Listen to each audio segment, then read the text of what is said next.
Cost of living in Australia is rising, but only just, with inflation numbers coming in much weaker than expected. While some sectors are seeing a strong rise in prices, this could just reflect a short-term spike and not the longer-term inflation picture, as Rachel Papazzoni reports.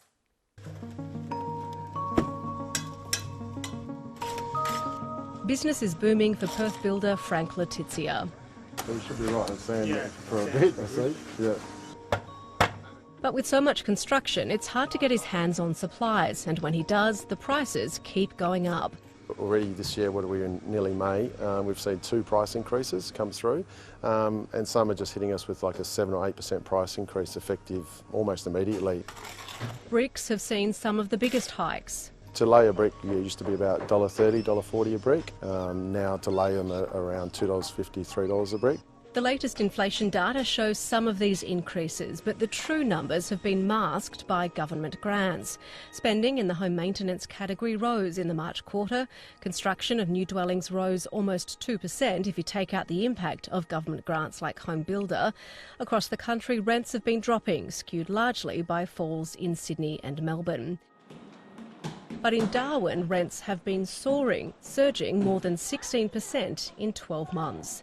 Your luxurious formal dining. Prices have certainly increased, and they still have been on the increase because the demand has been very strong. Darwin's rental vacancy rate is less than 1%. It's been a welcome increase for Darwin, and Darwin's becoming more vibrant again because of it. Overall, the March quarter inflation was muted. The biggest lift came from transport as we spend more on fuel, and health as changes to the PBS took hold.